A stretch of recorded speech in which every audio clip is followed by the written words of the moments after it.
وحفظ المرسلين وإلهام الملائكة المقربين أغننا بالعلم وزيننا بالحلم وأكرمنا بالتقوى وجملنا بالعافية يا أرحم الراحمين. اللهم إنا نستودعك ما قرأناه أو نقرأه في هذا المجلس وما قبله وما بعده فاحفظه علينا حتى ترده إلينا وقت احتياجنا إليه يا أرحم الراحمين.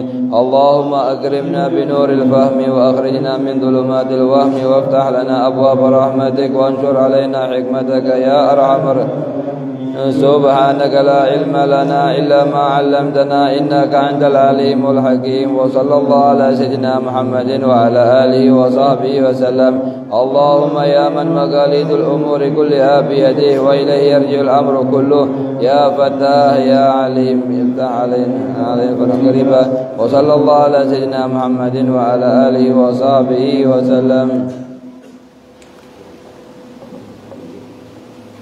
Bismillahirrahmanirrahim. Alhamdulillahirabbil alamin wassalatu wassalamu ala sayyidil mursalin sayyidina wa habibina Muhammadin Abdullah ila anqal musannif nafa'anallahu bi wa bi ulumikum sairul muhadditsin amin.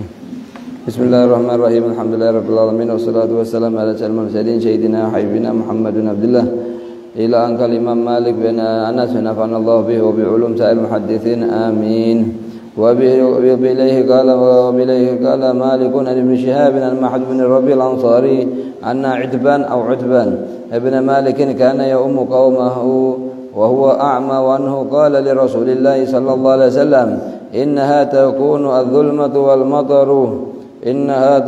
الظلمة والمطر والسيل وأنا رجل ضرير البصر فصل يا رسول الله في بيتي مكانا أتخذه مصلى. قال فجاءه رسول الله صلى الله عليه وسلم فقال أين تحب أن أصلي فأشار إليه إلى مكان من البيت فصلى فيه رسول الله صلى الله عليه وسلم. Ini kitab yang kita baca adalah kitab Al-Muwatta karya Al-Imam Malik bin Anas, Imam Dar Hijrah, salah satu dari pemimpin madhab Al-Maliki, yaitu Al-Imam Malik bin Anas. Salah satu pemimpin madhab ada namanya madhab Syafi'i, Maliki, Hambali, Hanafi.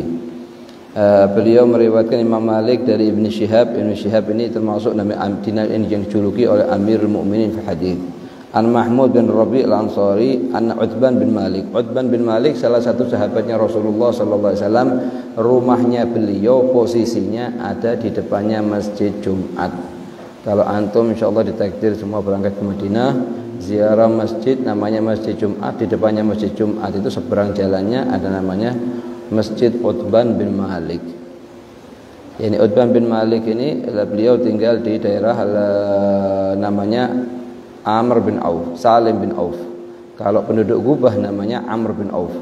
Jadi kita punya dua masjid berdekatan. Ada namanya Masjid Gubah sebelah sini Masjid Jumat. Jarak antara keduanya tidak panjang, sekitar 700 meter. Tidak jauh. Lah ini qabilah namanya qabilah Amr bin Auf. Ini namanya Salim bin Auf. Ini qabilah namanya qabilah Amr bin Auf. Lah ini salah satu sahabat namanya Utban bin Malik. Ini beliau sudah karena mungkin masuk faktor usia tua, di satu sisi beliau mengimamin salat. Ya ummu qaumahu wa huwa a'ma. Salat imam bersama kaumnya di qabilah Salim bin Auf dalam keadaan beliau buta. Wa annahu qala li Rasulullah SAW, pada suatu hari dia berkata kepada Rasulullah. Di sisi yang lain juga dia tidak ingin ketinggalan salat bersama Rasulullah sallallahu alaihi wasallam.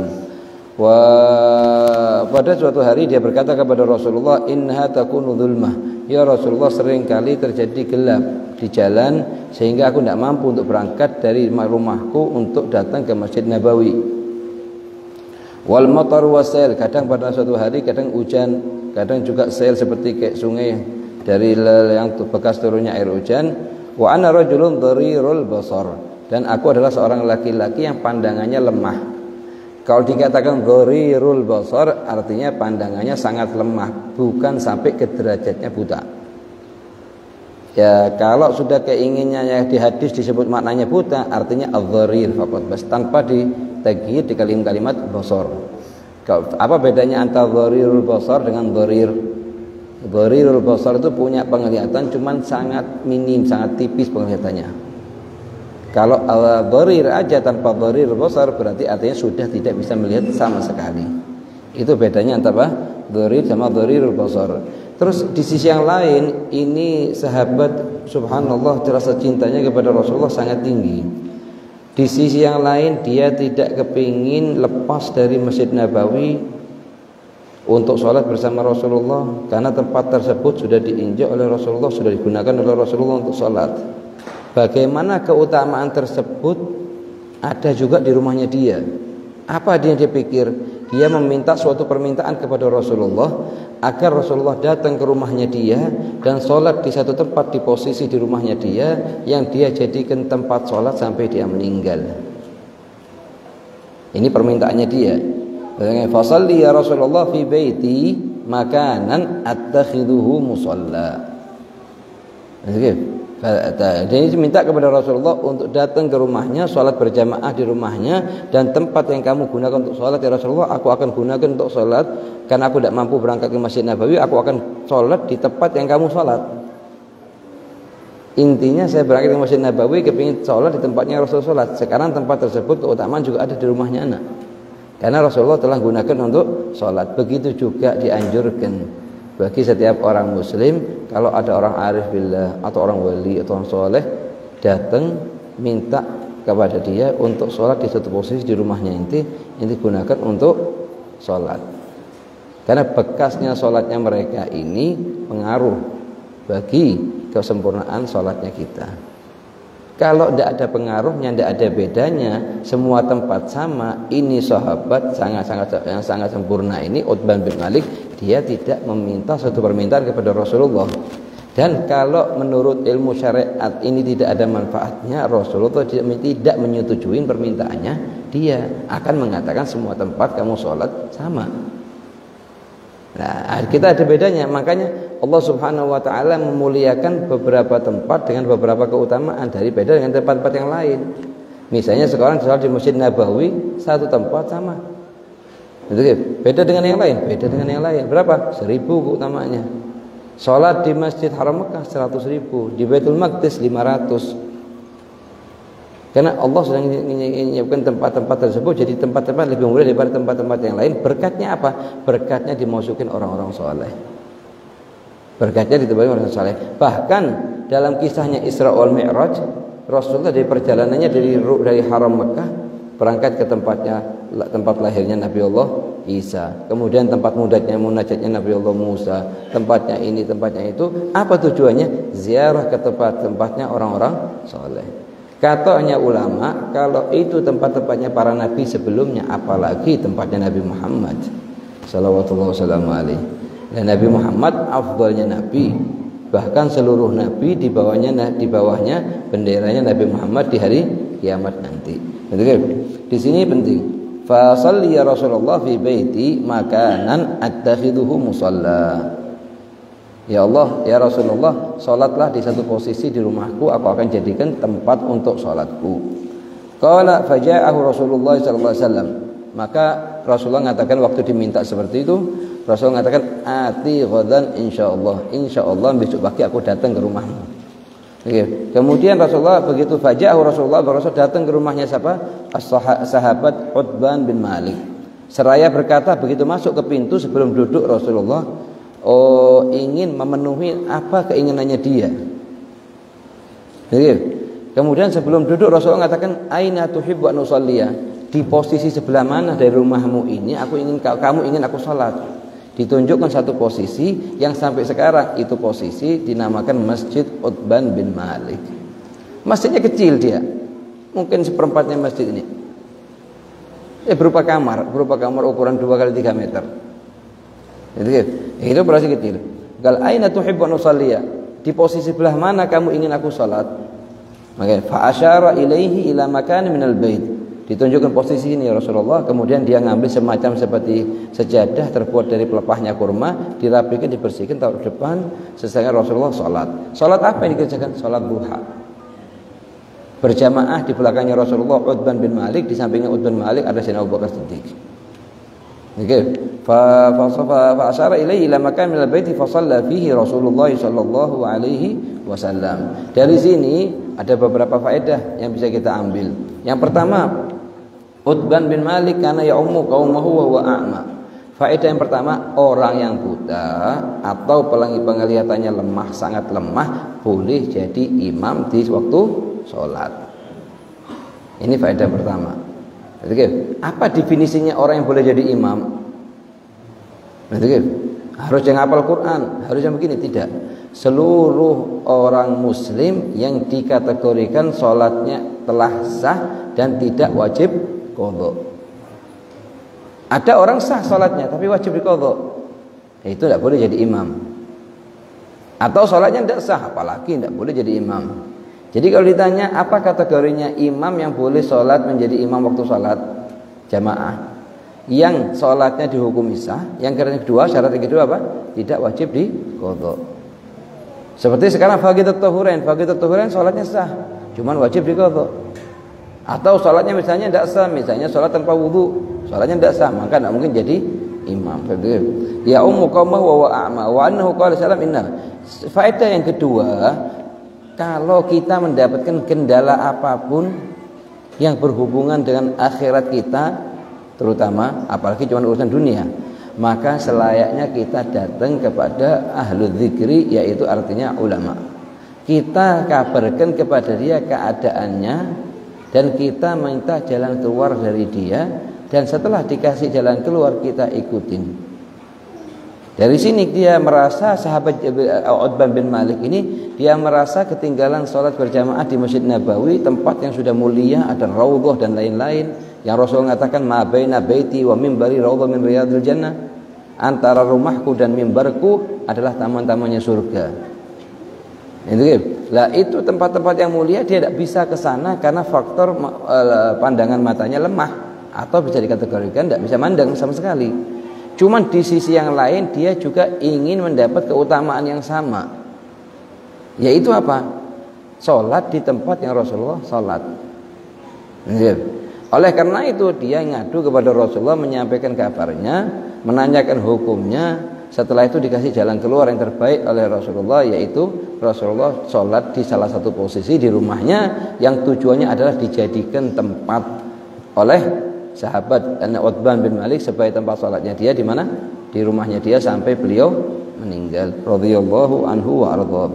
Yang ketiga dari faedah yang bisa kita ambil di sini, faja'ahu Rasulullah sallallahu alaihi wasallam faqala aina tuhibbu an nusalliya. Lah kalau kita misalnya datang ke rumahnya orang bertamu, jangan kita duduk di satu tempat kecuali kita telah dikasih tanda, dikasih isyarat sama sahibul bait untuk duduk di sebelah sini atau sebelah sini atau sebelah sini. Kita nurut apa katanya sahibul bait. Makanya katanya Rasul, karena memang tujuannya datang Rasulullah sesuai permintaannya Uthman bin Malik untuk sholat di rumahnya dia. Cuman Rasulullah tidak menentukan dengan keinginannya sendiri, akan tetapi tanya kepada tuan rumah, di mana posisi yang kamu ingin aku sholat? Oke, di mana posisi? Banyak. Jadi di masjid masjid yang Rasulullah sholat di masjid di Madinah ini, di Madinah aja loh ya, di dalam kota Madinah aja tidak kurang dari 46 masjid. 46 masjid. Cuman sayangnya jamaah umroh, jamaah haji kalau sudah datang ke Madinah yang diziarahin cuma 2-3 aja. Kalau misalnya ada kenalan-kenalan di sana, mungkin bisa menunjukkan tempat-tempat yang lain lebih utama. Karena pada umumnya kalau jamaah umrah datang ke kota Madinah hanya ziarah Masjid Nabawi nomor 1, kemudian Masjid Quba, kemudian Masjid Qiblatain, itu pun kalau turun. Kadang kalau supirnya khair itu ditambah Masjid Jumat, kemudian ditambah juga ziarah Sayyidina Hamzah, kemudian Pasar Kurma, selesai masalah. Padahal ada berapa? Ada 46 masjid yang sunnah diziarahin di masjid di kota Madinah, yang semua tempat tersebut telah digunakan Rasulullah untuk sholat. Rasulullah sholat di tempat-tempat tersebut. Dan ada 23 sumur yang Rasulullah meludah wudhu di tempat-tempat tersebut yang selayaknya kita waktu ziarah ke Haramain Syarifain, apalagi ke kota Madinah, kita ziarah tempat-tempat tersebut. Kenapa? Karena seluruh masjid dan seluruh sumur, seluruh tempat yang pernah didatengin oleh Rasulullah, katanya para ulama adalah tempat-tempat dikabulkannya doa. Kalau kita ke tempatnya orang wali, masjidnya orang wali, atau ke makamnya orang wali, termasuk tempat-tempat yang dikabulkannya doa, apalagi ke tempatnya para sahabat, apalagi ke tempatnya para ahlul bait.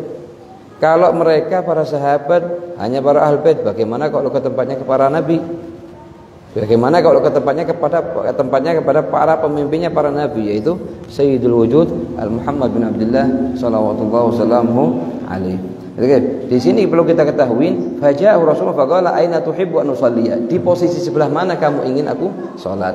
Maka dianjurkan bagi kita kalau kedatangan tamu orang soleh, kita minta kalau waktunya tepat, keadaannya tepat, minta untuk sholat sunnah atau sholat fardu di satu posisi di rumahnya kita gunakan untuk tempat sholatnya kita setiap harinya sampai kita ketemu Allah Subhanahu wa taala, masuk ke dalam rahmatnya Allah Subhanahu wa taala. Dari mana dalilnya? Dalilnya daripada apa yang dikerjakan oleh Utban bin Malik atas permintaannya dia kepada Rasulullah sallallahu alaihi wasallam, dan apa yang dikerjakan oleh Rasulullah atas permintaannya Utban bin Malik itu menunjukkan perihal yang sangat dianjurkan. Kalau perihal tersebut tidak ada manfaatnya, maka Rasulullah tidak menyetujui, apalagi Rasulullah datang dan sholat di tempat tersebut. Kalau misalnya dikatakan, oh ini kan khusus Rasulullah, tidak ada dalil yang menunjukkan ini khusus untuk Rasulullah. Memang permintaannya kepada Rasulullah. Bahkan banyak dari sebagian dari salafus saleh dari zamannya tabi'in dan tabi'it tabi'in, dan banyak dari setelahnya, semuanya mereka pada berebut sholat di tempatnya orang-orang yang soleh. Jadi tujuannya apa? Mencari keberkahannya mereka. Di antaranya Al-Imam Subki, waktu beliau datang ke tempatnya ngajarnya Imam Nawawi, dikabarkan Imam Nawawi sudah meninggal beberapa hari yang lalu. Kalau seandainya kamu agak maju sedikit datangnya, maka kamu akan nututin Imam Nawawi. Maka dia tanya, di mana posisinya Imam Nawawi kalau ngajar? Dia bilang di situ, di posisi sebelah situ. Dia itu dilepas semua bajunya kecuali nutup auratnya, dia gulung-gulung di situ guna untuk mencari keberkahannya tempat yang pernah diinjak oleh Imam An-Nawawi radhiyallahu anhu wa arda. Fa asyara ilaihi ila makanin minal baiti fa shalla fihi Rasulullah sallallahu alaihi wasallam. Di sini juga kita bisa dapatkan faedah apa? Kalau kita bertamu ke rumahnya seseorang, kita tidak diperbolehkan nanya sesuatu kepada sahibul bait lebih dari dua perkara. Perkara pertama yaitu di mana posisi kiblat, arahnya mana, sini apa sini apa sini. Kita tanya ke sahibul bait. Karena kadang kita butuh mau sholat. Nah, yang kedua, di mana posisi kamar mandi. Tapi selain dua perkara ini jangan kita tanya. Oh misalnya kurang gulanya, masih disuguhin teh atau disuguhin makanan dan minuman kurang gulanya, mau tambah gula dan lain-lain, jangan. Kenapa? Karena khawatir permintaan yang ente minta tidak ada di sahibul bait, dan itu akan buat mereka menjadi sibuk dan akan membuat mereka jadi malu. Bagaimana akhlaknya salafus saleh kita pakai dalam amalan kita setiap hari dalam kita menemukan tamu dan atau kita bertamu di rumahnya orang. Fa asyara ilaihi ila makan minal baiti fa shalla fihi Rasulullah sallallahu alaihi wasallam. Kita minta sama Allah dengan perantaranya Utban bin Malik, perantaranya Rasulullah, supaya semua yang hadir di majelis ini bisa dikasih kenikmatan, bisa ziarah Madinahnya Rasulullah dan ziarah ke masjidnya Utban bin Malik. Di samping ada juga namanya Masjid Bani Haram.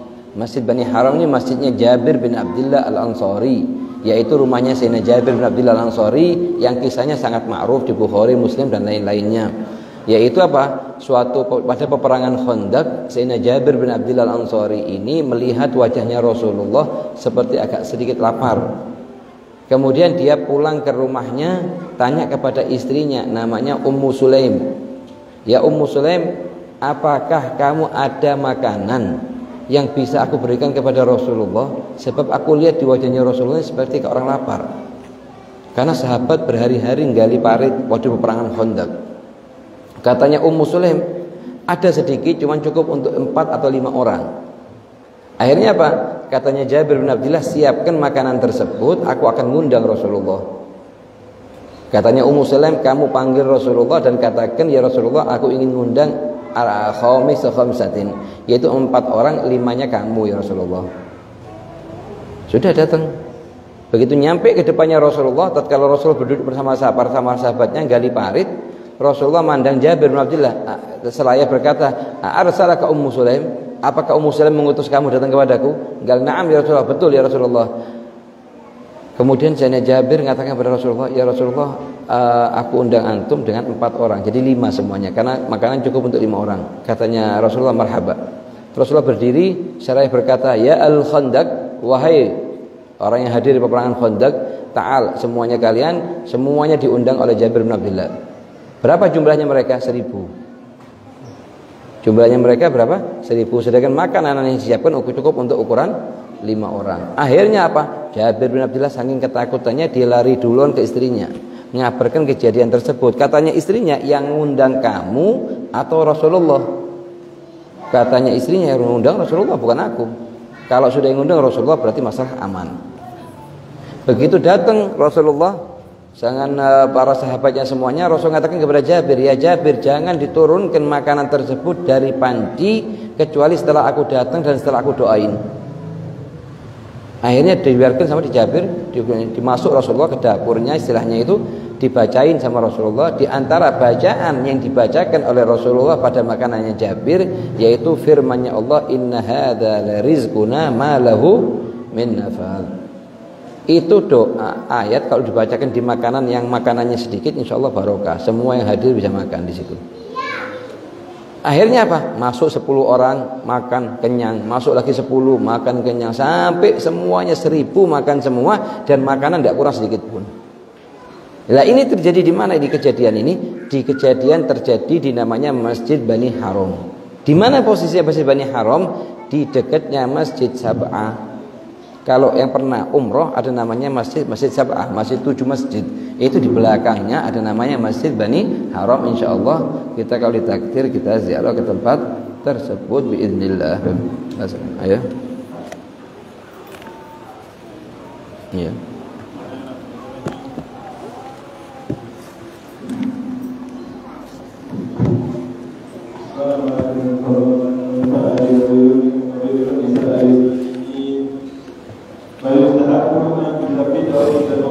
Ya, di antara kitab kedua yang kita baca adalah kitab Al-Wasaya, yaitu kitab yang mencakup perkara-perkara 100 perkara yang selayaknya kita wasiatkan kepada ahli waris. Karena seluruh orang yang merasakan kehidupan akan merasakan kematian. Kullu nafsin dha'iqatul maut. Ini ada 100 perkara yang selayaknya, bahkan sebagian perkara fadilahnya sangat besar, yang selayaknya kita wasiatkan kepada ahli waris. Telah kita baca yang pertama, kedua, ketiga, yang keempat ya.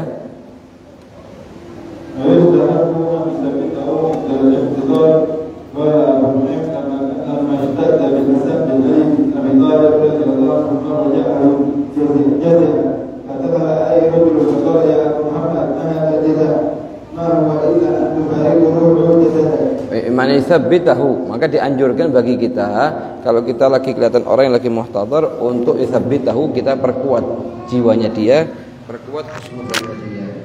Dengan cara gimana? Dengan cara menunjukkan amalan-amalan dan perkara dia yang buat dia akan jadi benar. Tetapi mereka ini bukan orang yang tidak bisa berbuat.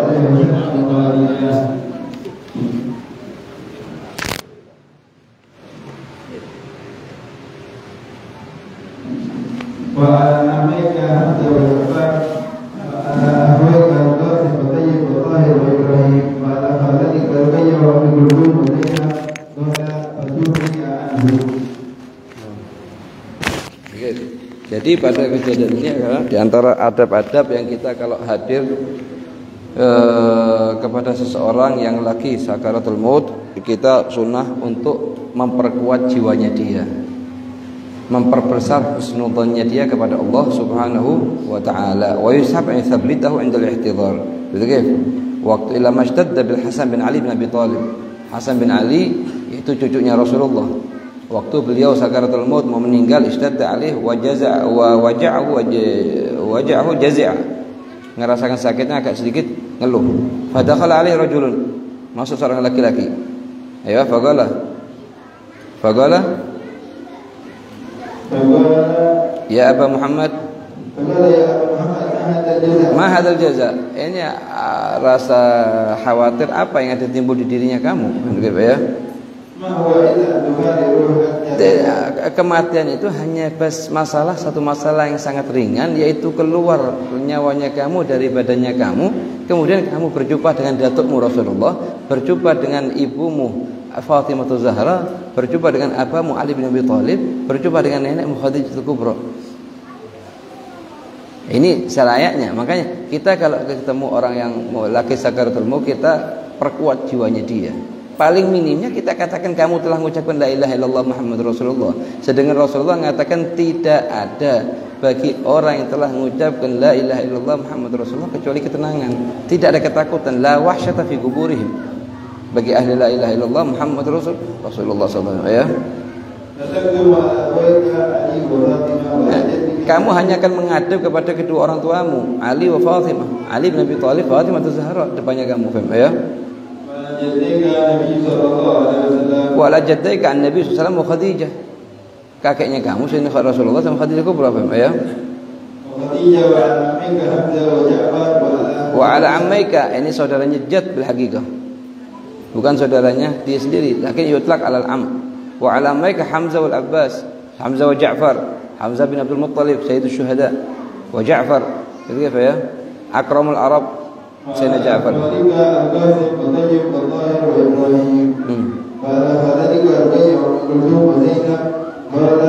Karena Rasulullah punya anak berapa? 7. 3 laki, 4 perempuan. Kadang sebagian dari anak-anak muda zaman sekarang hanya mengira Rasulullah hanya punya putri 1, Sayyidah Fatimah Zahra. Lah, Rasulullah punya 3 anak laki dan 4 anak perempuan. Cuma 3 anak lakinya semuanya meninggal waktu masih kecil. Ayo. Semuanya anaknya Rasulullah dari Sayyidah Khadijah, kecuali Ibrahim dari Mariyatul Qibtiyah. Mariyatul Qibtiyah itu termasuk salah satu hadiah Mugaugis. Raja Mugaugis ngasih hadiah 2 budak perempuan ke Rasulullah. Yang salah satu namanya Sirin, yang kedua namanya Mariyatul Qibtiyah. Ya. Yang Mariyatul Qibtiyah digunakan untuk diambil oleh Rasulullah sendiri, yang Sirin dikasihkan kepada Hasan bin Thabit. Ayo. Qala Imam Abdurrahman bin Mahdi, lamma ishtadda bi Sufyan al-Arad jaz'an jadidan fadakhala alayhi Mar'un ibn Abdul Aziz. Faqala ya Abdullah. Abdurrahman bin Mahdi ini pemimpinnya para ahlul hadis. Ini beliau yang nulis surat kepada Imam Syafi'i, minta kepada Imam Syafi'i untuk menuliskan kaidah-kaidah agar bisa kita sebagai ahlul hadis, muhadditsin ini bisa mengeluarkan hukum dari Al-Qur'an dan hadis. Sebelumnya itu agak kesulitan. Akhirnya Imam Syafi'i nuliskan kitabnya beliau bernama Ar-Risalah. 2 kali beliau nulis Ar-Risalah, Ar-Risalah al-ula wa tsaniyah. Gitu ya. Lamma ishtadda bi Sufyan al-marad ya.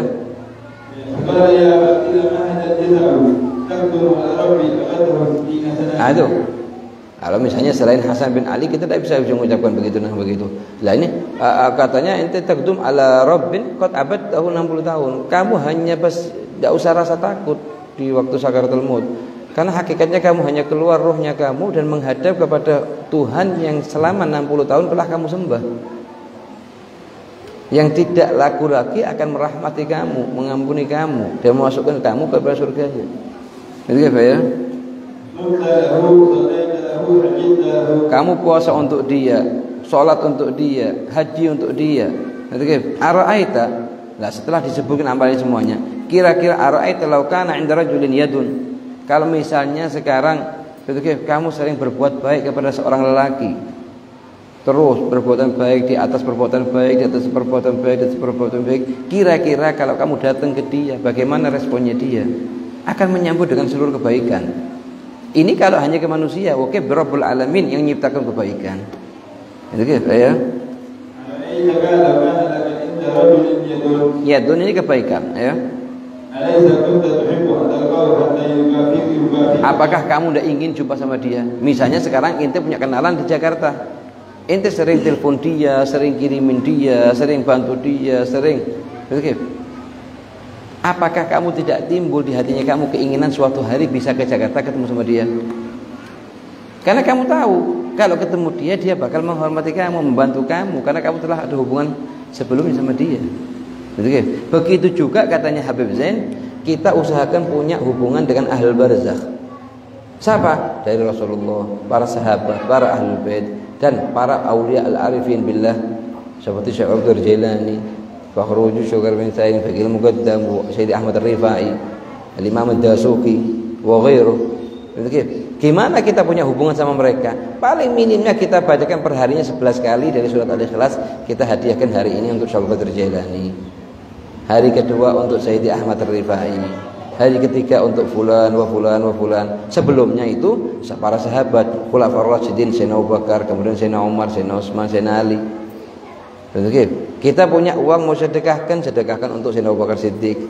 Hari kedua punya lagi untuk Sayyidina Umar. Seluruh amalannya kita buat hubungan dengan mereka. Apa tujuan maksud katanya Habib Zain?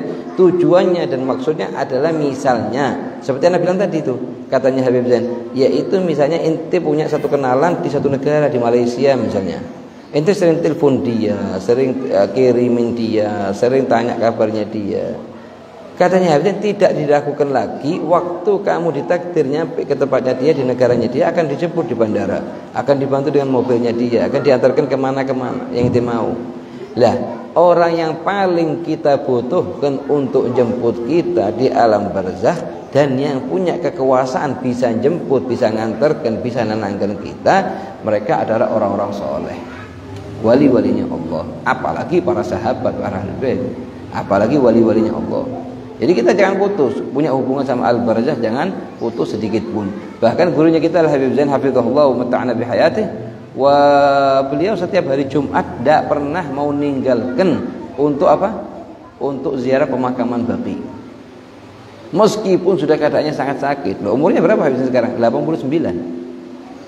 Itu pun tidak mau beliau meninggalkan tempat-tempatnya ziarahnya pemakaman Ahlul Baqi pada hari Jumat pagi, dan Jumat malam Lailatul Sabat ziarah Sayyidina Hamzah sama ziarah makamnya Al-Imam Ali Al-Uraidi. Kenapa? Karena beliau memahami fadilahnya yang sangat besar ziarah ke tempat-tempat tersebut. Ayo. Nah, di antara amalan dianjurkan juga, kita dianjurkan untuk membacakan surat Yasin. Kalau tidak ada orang yang sangat muhtadhar akan dekat-dekat maut, itu dianjurkan kita untuk membacakan surat Yasin. Kebanyakan kadang lupa dari keluarga ini, kebawa faktor sedih, nangis aja, tapi tidak ada satupun dari mereka yang gerak untuk baca surat Yasin. Ini satu. Makanya dianjurkan bagi kita talabatul ilm, kalau hadir di suatu tempat, di situ ada orang yang muhtadhar, kita anjurkan salah satu dari antara mereka untuk membacakan Yasin dengan suara pelan. Ya.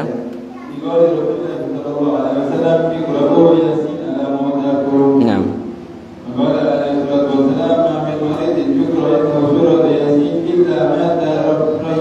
Tidak ada satupun orang yang sakit kita bacakan waktu sebelum meninggal, kita bacakan surat Yasin, maka dia akan meninggal dalam keadaan rayyanan, tidak merasakan sedikit pun dari kehausan. Begitu ya. Rayyanan ya.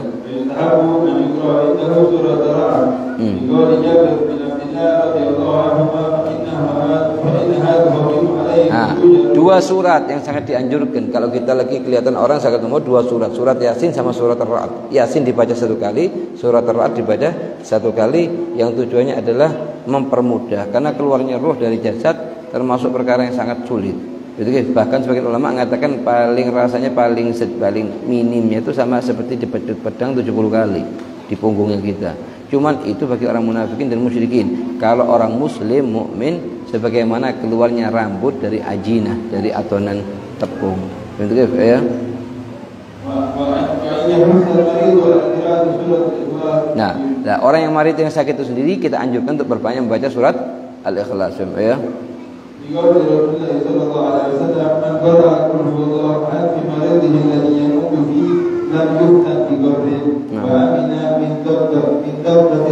Barang siapa yang sakit selalu membaca surat Al-Ikhlas kemudian meninggal dalam keadaan hal tersebut, maka itu dalam yuftan fi qabri, tidak kena fitnahnya qabr. Fitnahnya di liang kuburnya dia ya.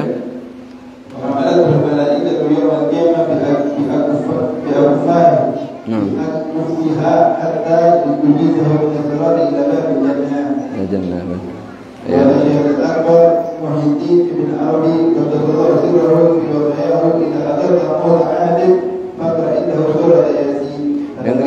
Katanya Muhyiddin Imam Syekh Al-Akbar Muhyiddin Ibn Arabi qaddasallahu sirrahu fi wasaya, kitabnya wasaya beliau. Beliau punya kitab namanya Kitab Al-Wasaya. Setelah selesai itu kitab wasaya, beliau kepingin tahu tulisannya beliau ini ikhlas apa tidak. Oleh karena itu kitabnya Al-Wasaya diletakkan di atasnya Ka'bah berhari-hari. Kalau seandainya kena hujan, kena panas, luntur, rusak, maka itu menunjukkan anak tidak ikhlas dalam mengarangnya. Diletakkan berhari-hari, setelah berhari-hari diturunkan, tidak kena sedikit pun debu atau kena air. Padahal waktu itu hujan dan ada debu. Jadi ya.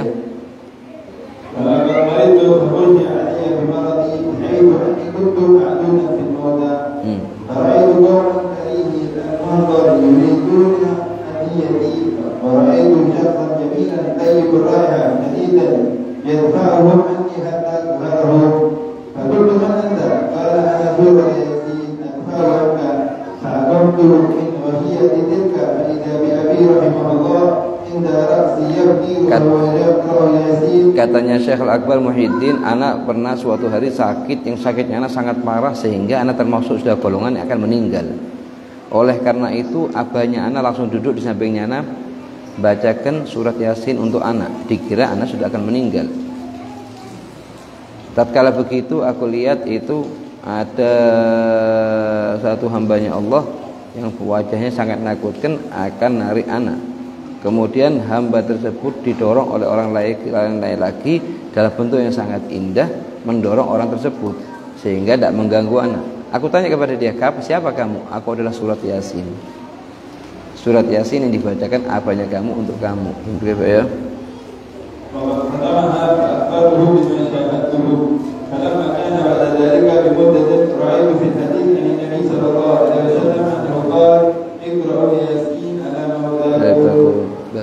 Ayo, berapa? Kita satunya. Ayo, dalam aja.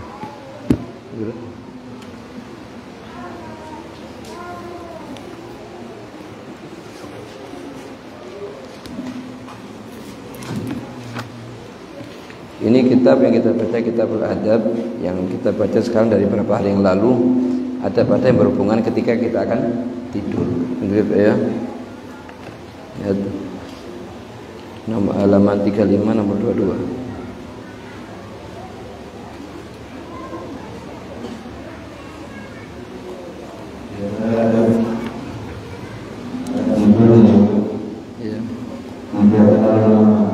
Itu di antara adab-adabnya ketika tidur ada sekitar 40 adab. Waktu kita akan tidur ada 40 adab. Adab yang ke-22 yaitu tidak terlalu lama kita tidur. Sebab kalau kita tidurnya aja 8 jam per hari, artinya sepertiga dari umurnya kita gunakan untuk tidur. Kalau misalnya umurnya 60 berarti 20 tahun untuk tidur. Itu satu kerugian yang sangat besar. Jadi kenapa? Kalau seandainya masih bisa digunakan untuk amal ketaatan, maka lebih utama daripada digunakan untuk tidur. Artinya apa? Artinya tetap kita harus tidur, cuman dengan ukuran apalagi di bulan Ramadan. Apalagi di bulan Ramadan kita kurangi jadwal tidurnya, mestinya biasanya selain Ramadan 8 jam, kalau Ramadan jadi 6 jam misalnya. Jadi dengan tujuan apa? Dengan tujuan agar untuk menambah amal ketaatan. Meskipun Rasulullah mengatakan wa naumu shaim ibadah, artinya itu kalau seandainya kita akan bangun mengerjakan maksiat, maka kita gunakan untuk tidur lebih utama. Karena Rasulullah mengatakan wa naumu shaim ibadah. Tapi kalau seandainya akan digunakan untuk sholat, tahajud, zikir, baca Quran, berwirid, sholawat, istighfar, maka itu lebih utama daripada digunakan untuk tidur. Ayo.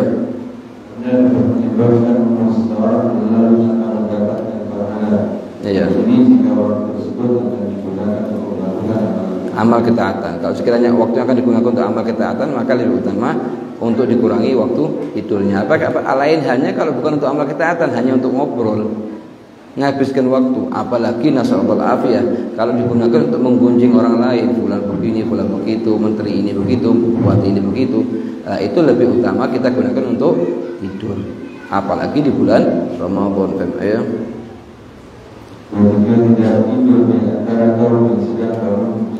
Nah, di antara adabnya akan kita tidur tidak di tengah-tengah kelompok yang lagi bangun. Ada 6, 5, 7 orang lagi bangun semua, terus dia sendirian akan tidur, itu mayam bagi. Kecuali kalau darurat, tidak ada tempat lagi, dia capek, sakit dan lain-lain, ma'dzur. Kalau tidak, maka tidak dianjurkan. Itu bukan termasuk adab kita tidur sedangkan teman-temannya kita lagi duduk bangun. Ayo.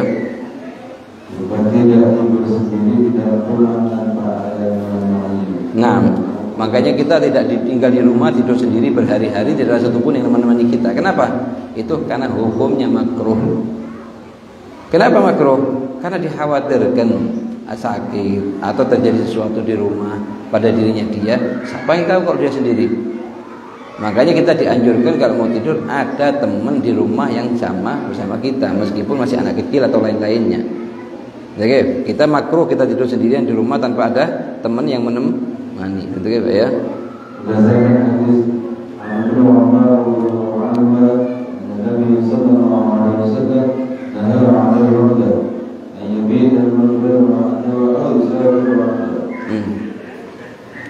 Ya.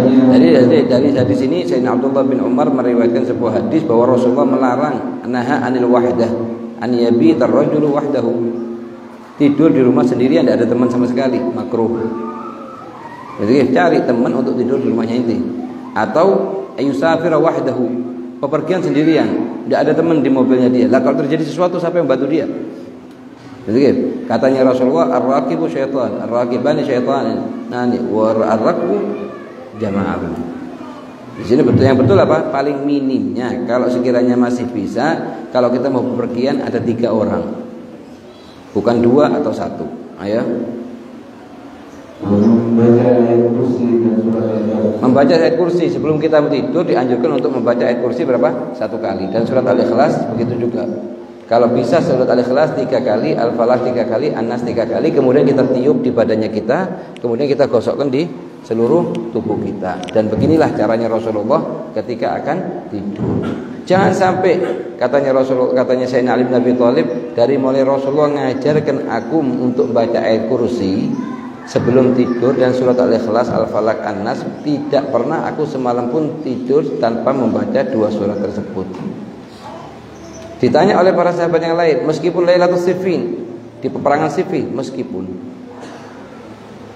Apalagi kita alhamdulillah di rumah kita masing-masing tidak ada peperangan dan lain-lain. Maka sangat dianjurkan untuk apa? Untuk kita tidak tidur insyaallah mulai malam ini kecuali baca ayat kursi 1 kali dan surat Al-Ikhlas 3 kali, Al-Falaq 3 kali, An-Nas 3 kali. Kemudian kita tiup tangannya kita gosokkan kemana? Seluruh anggota tubuh kita. Apa? Untuk ngikutin jejaknya Rasulullah sallallahu alaihi wasallam. Ayo.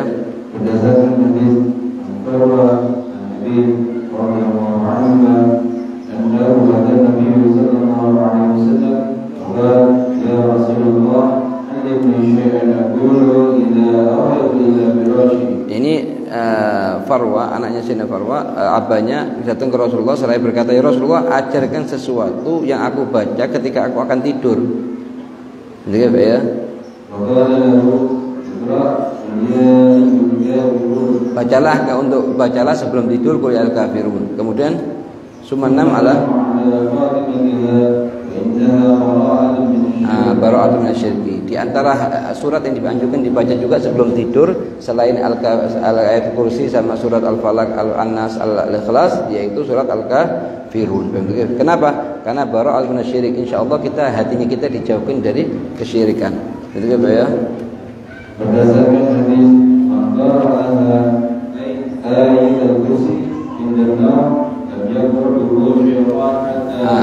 dalam sebuah hadisnya Rasulullah menjelaskan barang siapa seorang hamba tidur, sebelum tidur dia baca ayat kursi 1 kali, maka sesungguhnya syaitan tidak bisa mendekat kepada dia sampai adzan subuh. Jaminan. Oke, insya Allah setelahnya itu kalau sudah syaitan tidak dekat, yang ada malaikat. Kalau yang malaikat yang datang, insya Allah mimpinya kita mimpi baik semua. Mimpi Rasulullah, mimpi salafus soleh, mimpi Syahab Jalani, mimpi orang wali-wali. Mimpinya baik semuanya. Mimpi masuk masjid, sholat, mimpi masuk ke Ka'bah. Kalau kita tidak baca apa-apa sebelum tidur, ya kita didatengin oleh syaitan nanti. Nanti macam-macam mimpinya. Mimpi yang jatuh ke sumur, mimpi yang jatuh keluar, dikejar anjing dan lain-lain. Semuanya tidak jelas. Kenapa? Karena memang kita sendiri tidak perhatian dengan diri kita sendiri sebelum kita tidur. Lah kalau kita sering lupa, katanya Habib Zain, tulis itu amalan-amalan di kertas. Lah kertasnya letakkan samping bantalnya inti. Setiap kali akan bangun dibaca, setiap kali akan tidur dibaca. Itu termasuk salah satu sebab usahanya inti untuk agar bisa ngikutin jejaknya Nabi Muhammad ketika akan tidur. Ketika ya.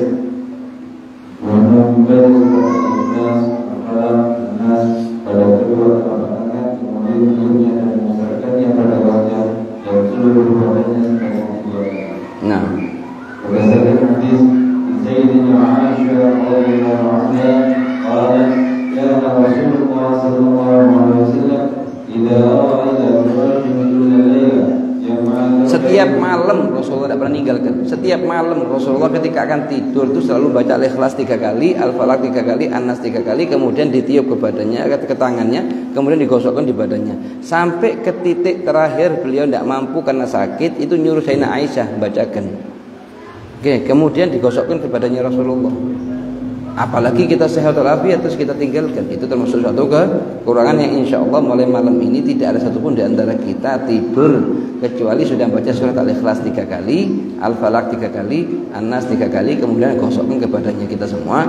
Yang niatnya adalah tujuannya adalah mengikuti jejaknya baginda Muhammad sallallahu alaihi wasallam. Ayo.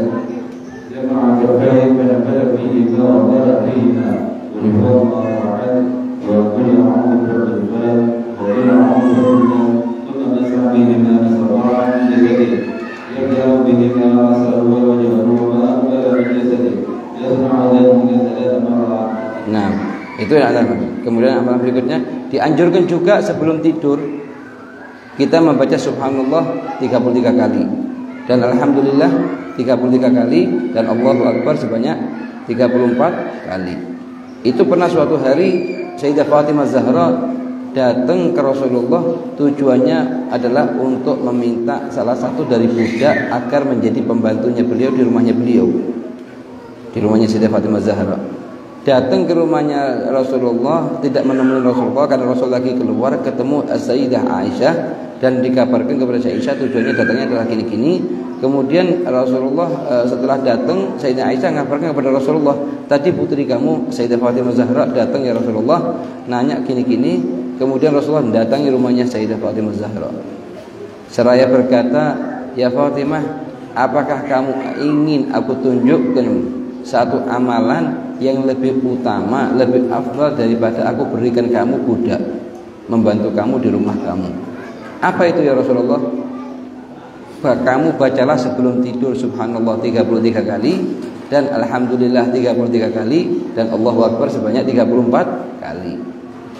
Dan amalan seperti ini ma'asyiral hadirin kita tidak bisa amalkan kalau kita tidak usaha dengan beberapa usaha. Misalnya usaha yang pertama apa? Kita tulis apa amalan-amalan sebelum tidur di kertas, kita letakkan di samping bantalnya kita. Itu amalan pertama. Amalan kedua, kita harus kasih sanksi kepada jiwanya kita sendiri, kepada nafsunya kita sendiri. Kalau sampai ketiduran malam ini atau malam besoknya, kita tidak sempat baca-baca apa yang telah kita dengarkan dan kita ketahui bahwa itu adalah amalannya Rasulullah SAW. Misalnya sekarang, amalan sebelum tidur apa pertama kali? Ayat kursi 1 kali. Apa lagi? Al-Kafirun 1 kali. Al-Ikhlas 3 kali, Al-Falaq 3 kali, An-Nas 3 kali, kemudian digosok. Kemudian membaca Subhanallah 33, Alhamdulillah 33, kemudian Allahu Akbar 34. Ini semua tidak makan waktu kecuali 2 menit, 3 menit, paling banyak 4 menit. Lah, itu janji dalam dirinya sendiri. Kalau sampai saya tidur malam ini tidak baca, maka pagi-paginya nafsunya saya, dirinya saya akan saya kasih sanksi sholat 20 rakaat. Supaya apa? Supaya hari kedua tidak lupa lagi nanti. Sebab kalau tidak itu kita akan berlalu setahun penuh tidak pernah kita baca surat ayat kursi 1 kali sebelum kita tidur. Karena setan tidak akan biarkan kita. Sebagaimana hadis yang kita baca pada hari-hari kemarin, yaitu apa? Kalau sudah seorang hamba naruh badannya akan tidur, maka yang datang adalah 2, setan sama malaikat. Syaitan seraya berkata, ya Rabb ikhtim lahu bisyarr, tutuplah amalan hidupnya dia dengan keburukan. Sedangkan malaikat mengatakan, ya Rabb ikhtim lahu bi khair. Ya Rabb, tutuplah keamalan dia dengan kebaikan. Kalau sudah hamba tersebut zikir, baca ayat kursi, baca begini begitu, itu malaikat ngambil syaitan dan dikeluarkan dari hamba tersebut dan menjaga hamba tersebut sampai adzan subuh. Itu faedahnya kita. Jadi mulai hari ini, insyaallah mulai malam ini, usahakan kalau terlalu banyak amalannya yang berat, pegang satu-satu dulu. Misalnya ayat kursi dulu. Setelah berlalu seminggu istiqomah tidak ditinggalkan, tambah apa? Al-Kafirun 1 kali. Setelah itu tambah lagi apa? Al-Ikhlas 3 kali, Falaq 3 kali, Nas 3 kali. Nah, itu termasuk salah satu usaha bagaimana kita merubah Ramadan ini berbeda dengan Ramadan sebelumnya. Jadi harus ada perubahan di setiap harinya kita yang menunjukkan bahwa kita termasuk ahlul iman. Jadi, begitu bangun dari tidur, usahakan jangan lupa langsung lisannya kita mengucapkan alhamdulillah alladzi ahyana ba'dama amatana wa ilaihin nusyur. Kalau lupa kasih sanksi. Begitu masuk kamar mandi, baca doanya kamar mandi, bismillah. Allahumma inni a'udzubika minal khubuthi wal khaba'ith sampai akhir. Lah kemudian kalau lupa kasih sanksi. Keluar kamar mandi baca doa, pakai baju baca doa. Ini nanti insyaallah ta'thirnya kepada ketenangan hidupnya kita besar. Kita akan semakin hari semakin lebih dekat dengan Allah, semakin lebih dekat dengan Rasulullah, semakin lebih dekat dengan orang-orang soleh.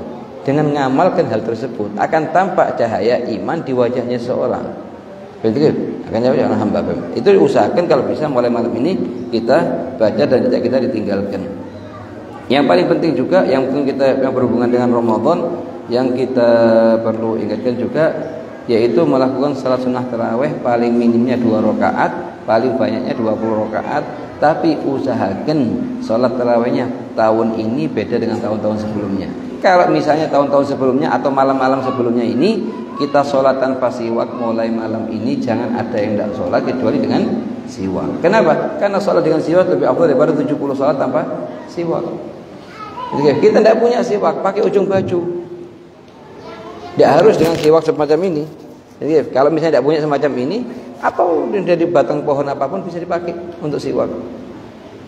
Jadi, yang paling penting. Yang kedua, usahakan kita sholat ditambah khusyuknya. Kalau tidak bisa khusyuk dari awal sholat sampai akhir sholat, paling tidaknya, paling minimnya kita khusyuk di 3 keadaan. Waktu yang pertama, waktu kita mengucapkan iyyaka na'budu wa iyyaka nasta'in. Yang kedua, waktu baca kita doa iftitah, wajjahtu wajhiya lilladzi. Yang ketiga, waktu kita mengucapkan assalamu alayka ayyuhan nabiyyu wa rahmatullahi wa barakatuh. Itu usahakan di 3 poin itu kita khusyuk. Yang keempat yang dianjurkan juga di bulan Ramadan memperbanyak tilawatul Quran. Yang paling penting bukan banyak, tapi yang paling penting kita baca dengan khusyuk. Meskipun tidak bisa kecuali per malamnya 1 juz tidak masalah, tapi kita baca khusyuk dengan hadir hati. Setiap kali ada ayat azab kita baca doa ta'awud. Setiap ada ayat rahmat kita minta sama Allah SWT. Lah, misalnya sering terjadi, kadang kita baca Al-Quran begini, kemudian ada teman mau ngajak ngobrol kita, langsung kita bicara, jangan dulu. Izin dulu kepada Allah, kita katakan dusturakum ya Rabb ukallim abdaka fulan ibnu fulan. Baru kita bicara. Jadi, kalau kita misalnya lagi baca hadis, ya kita izin kepada Rasulullah. Kalau misalnya kita lagi baca kitab, kita izin kepada muallifnya. Itu termasuk menjaga adab kita waktu baca Al-Quran. Jadi, usahakan kita perbanyak baca Al-Quran meskipun tidak rutin tapi istiqomah. Misalnya gimana? Misalnya itu jadikan misalnya setiap sholat duha bacanya dengan baca Al-Quran. Megang Al-Quran baca 1 lembar, 2 lembar di sholat duha. Jadi, kalau tidak kuat berdiri dengan duduk. Sholat sunnah boleh dikerjakan dengan cara duduk, lebih utama. Jadi dia sambil duduk Allahu Akbar, buka Al-Qurannya, dibaca 2, 3, 4 lembar, baru ruku, baru i'tidal, terus ke rakaat kedua diteruskan juga. Kalau bisa dihatamkan paling minimnya 1 khutmah Al-Quran di sholat di waktu bulan Ramadan. Kalau mampu, kalau tidak mampu semampunya. Yang paling penting adalah kita khusyuk waktu kita baca. Dengan penuh ta'zim, ngadep kiblat, banyak wudu, itu pakai menunjukkan ta'zimnya kita kepada Al-Quran, itu termasuk nilai ketakwaannya kita yang ada dalam diri kita. Wa may yu'azzim sya'airallah fa innaha min taqwal bas lain.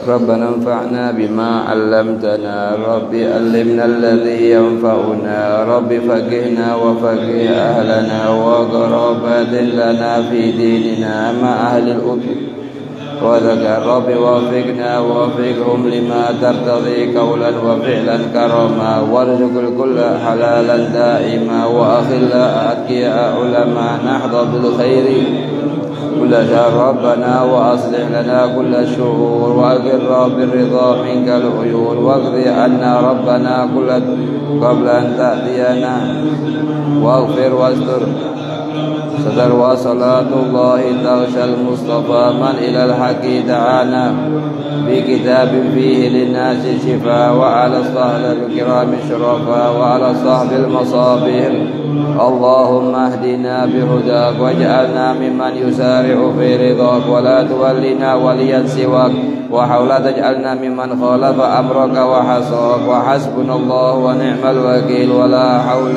ولا قوة بالله العلي العظيم وصلى الله على سيدنا محمد وعلى آله وصحبه وسلم والحمد لله رب العالمين في كل لحظة أبدا عدد خلقك نفسك وزنة عرشك ومداد كرمك. Kita dengarkan nasihatnya guru kita Al-Ustaz Muhammad Iqbal Hafizahullah atas apa malam-malam yang manfaat di bulan Ramadan. Semoga pertama kita bersyukur bahwa kita bisa mandang beliau dan duduk bersama beliau karena beliau telah mandang gurunya beliau yaitu Kiai Hamid. Kiai Hamid ini termasuk ulama arifillah yang sering berjumpa dengan Rasulullah pada bangun, dan pandangan beliau Kiai Hamid kepada guru kita, dan insya Allah pandangan tersebut terus bersambung kepada kita. Jadi insya Allah meskipun kita tidak nututin Kiai Hamid, tidak bisa mandang Kiai Hamid, tapi mandang muridnya Kiai Hamid sama seperti mandang Kiai Hamid. Kita minta kepada beliau nasihatnya dan doa tutup majelis. Fadhil. Syaraf itu. Jangan senastif menurut. Tajarra'na alaikum salam. Astagfirullah.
تمثل الناس كده ويتبرع ومتعبهم النار dan apabila seperti itu orang yang ingin dia berbuat kepada ya orang yang kepengen dia diagung-agungkan dia mengumpulkan ya orang berdiri semua waktu dia datang dipersilakan dia untuk mengambil tempat yang datang.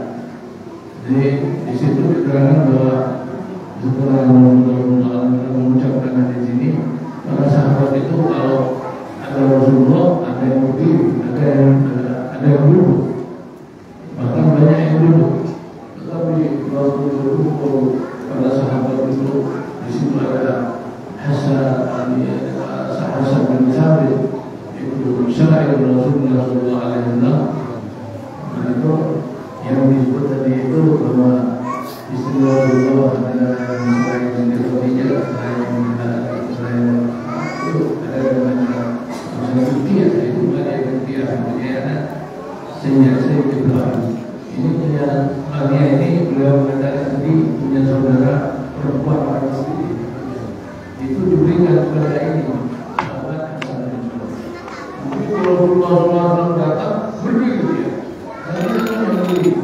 dan mengucapkan dua syair namun juga kita ulang lagi ya Nabiul Aziz alayya farqun berdiri untuk menyambut orang yang mulia itu menurut saya adalah fardu wa tarqul ardi mustaqim meninggalkan yang fardu itu bukan jalan yang benar. Jadi mereka yang mau diri adalah orang alim, orang yang seorang yang fakir, orang yang baik.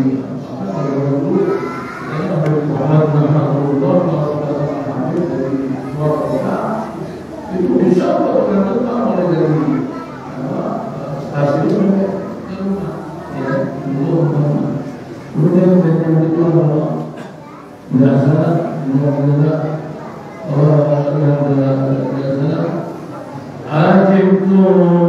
ajib itu heran saya.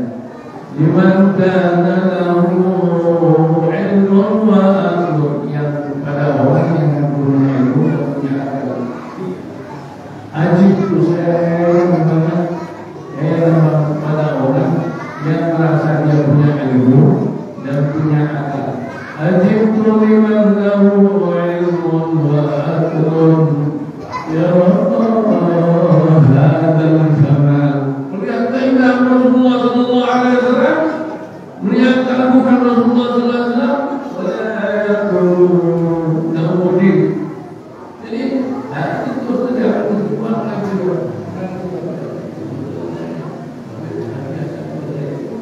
Ini bahwa kita itu seluruh adab itu wajib harus kita خير من مراعاة الأدب بعالم خير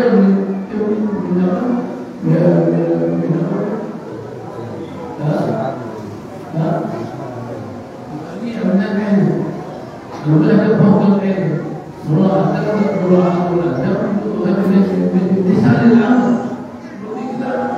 membaca tasawuf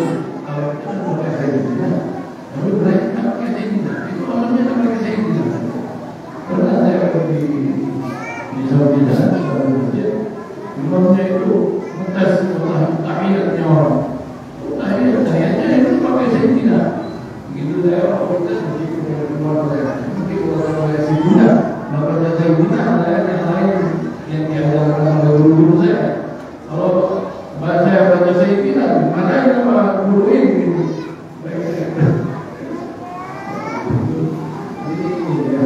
jadi kita perlu ada apa ada itu sudah di atasnya yang mensyariatkan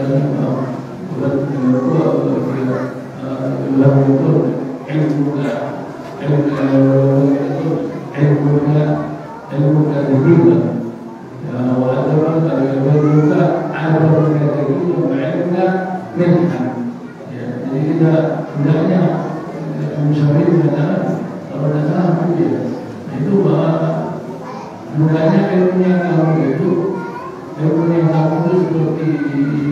seperti itu tadi apa boleh ya garam dalam membuat roti kita ya kasih garam ya kita tapi berbeda ada buka dari ada kita ada seperti tepung tepungnya lebih banyak jadi saya memahami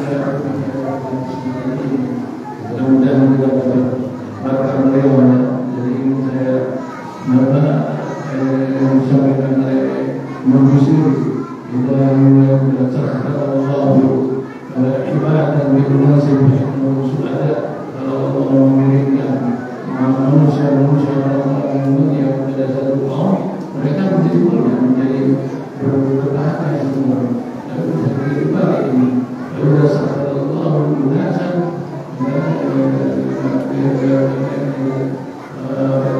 سعيدا سعد الله وناسا سعيدا فإنه الله من الله يا الله سعيد فإنه سعادة الله dan kita termasuk jangan memakai musik ini dan ini dan maaf kepada-padanya dan mudah-mudahan kita mohon kepada Allah SWT mudah-mudahan kita terima kasih mudah-mudahan kita nyambung kepada Rasulullah SAW dan saya ingat guru-guru kita menyambung kepada ahli bait Rasulullah SAW. Ya Habib mengatakan kepada saya, aku menci ihya juz awal atau pada jadi sedih. Juz awal atau awal ke akhir pada jadi sedih. Kemudian Rasulullah setelah berkahwin dengan yang besar, dengan Rasulullah kemudian menjawab, mengaji berjawab, orang menjawab tiap hari. Aku menci ihya sampai aku jawab mulai dari juz 3 sampai juz 2 sampai terus pada Habib Syahwat ini beliau nyambung beresin juga mulutnya Habib Syahwat ya dan beliau masyarakat Rasulullah dan ada masyarakat Rasulullah kecuali mereka masyarakat yang adalah berada yang adalah baik beliau mengatakan Allah berkatullah dan beliau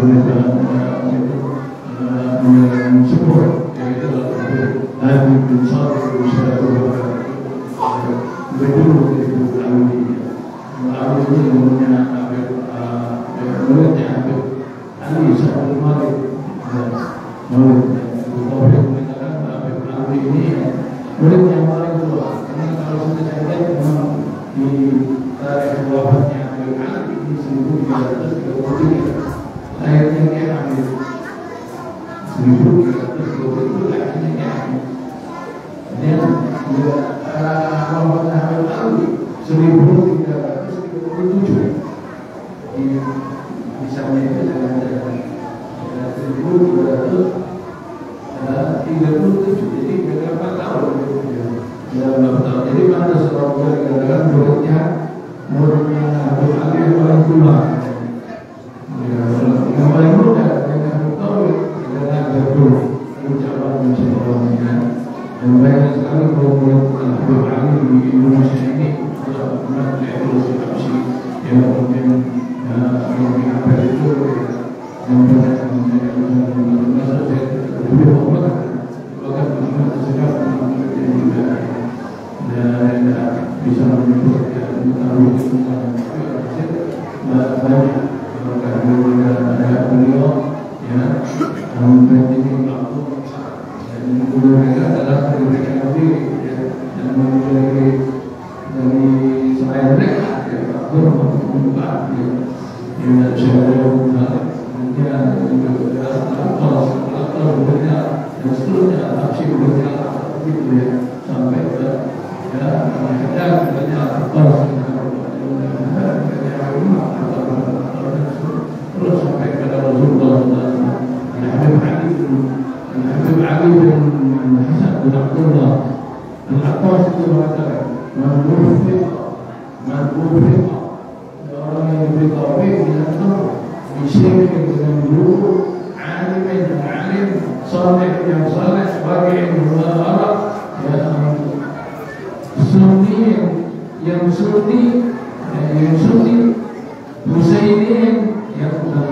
Terima kasih.